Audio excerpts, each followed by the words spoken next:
Hello and welcome to a new episode of Review. Today we will take a closer look at an Airbus A380 in the colors of Etihad Airways. And as always we start with the box, and if we take a look here we have the Etihad Airways branding, and then of course we have the cutout so we can see the aircraft inside. Now if we turn the box around, on the back side we have a very beautiful image of the aircraft itself, and then we have a link here provided by Herpa Wings where we can get more information about the aircraft. So that's it for the box. Let's take a closer look at the aircraft inside. And here we are with the Airbus A380 in the current colors of Etihad, one of the best liveries in the skies at the moment, at least in my opinion. What I specifically think about this livery and others you can actually find out in my new series called Aviation Top 3. If you haven't seen that before, feel free to check it out. I leave a link to it in the description below. But anyway, let's take a closer look at the aircraft itself. And as always we start with the tail section of the aircraft, where we can see here on the vertical stabilizer the beautiful new color scheme that Etihad is applying on the aircraft. Then on the fuselage we have the full registration code and the edition of Etihad.com.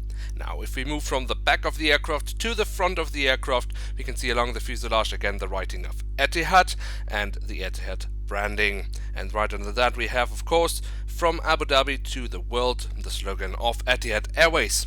Right next to the door here in the front we have the flag of the UAE, the United Arab Emirates. And then right under the cockpit window we have the aircraft type specification, and right above the cockpit window we have the last letter of the registration code. Now before we continue with more details on the aircraft itself, I wanted to talk a little bit about Etihad Airways itself. Now in my last episode of Review, where I made a review of an Airbus A320 with a joint livery of Air Berlin and Etihad, I mentioned that I would go into more detail about my thoughts about Etihad Airways. Now for me to do that, I actually want to go a little bit further and talk in general about the strategies that the three major Gulf airlines use: Etihad Airways, Emirates and Qatar. Now the strategy of Emirates until now has been a massive expansion and working completely alone. Qatar Airways very early started trying to find partners. They tried in the beginning with Lufthansa, which didn't work out, and have now become a larger shareholder in IAG, the mother company of British Airways and Iberia, and have also joined Oneworld. Etihad Airways has gone a different route than the two other airlines. Now Etihad Airways hasn't really looked for an airline alliance to join,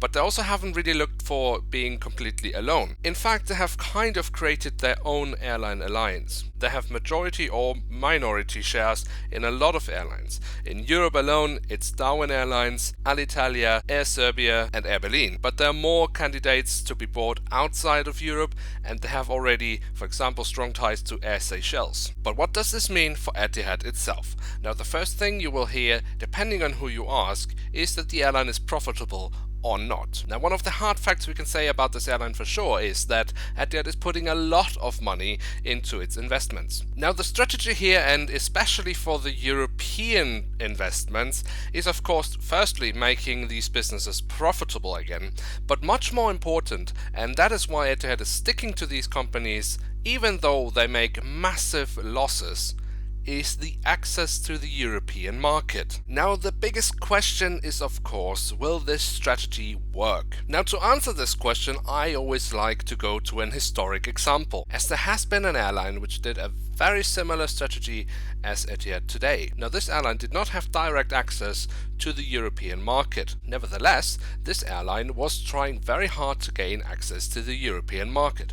One of the ways it was doing that was by investing in European airlines. However, the only European airlines this airline could invest in were not very profitable. I am of course talking about Swissair. Now we all know how this story ends. It ends, of course, with the collapse of Swissair. Now, I am of course not saying that Etihad Airways is on the brink of collapse. And there is also little doubt that Etihad Airways' pockets are much deeper than Swissair's ever were. But nevertheless, the similarities in the strategies are quite staggering. Now, Swissair did not make it. Whether Etihad Airways will make it only time will tell. But let us get back to the aircraft itself, and one of the details I want to show you is of course the engines, very nicely detailed with the fan blades. And if we take a look at the engine nacelles themselves, we can see here very nicely detailed, including the Formula 1 branding, as Etihad Airways is sponsoring the race in Abu Dhabi.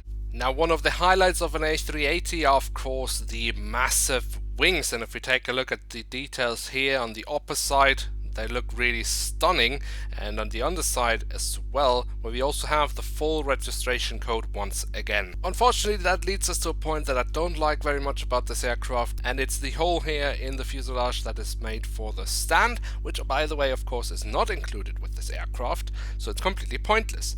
But we can then instead focus on something else which is much nicer. That's the landing gear, which looks great, and of course also here in the front. And then we of course also have the doors to the cargo compartment, as we can see it right here.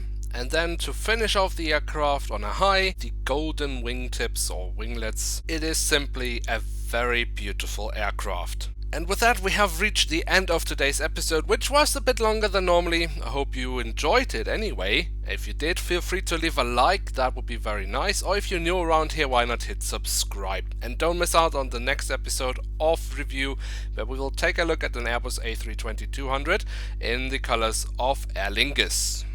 Now, onto then, I would like to say thank you very much for watching. Hope to see you soon again. I'm checking out, and bye.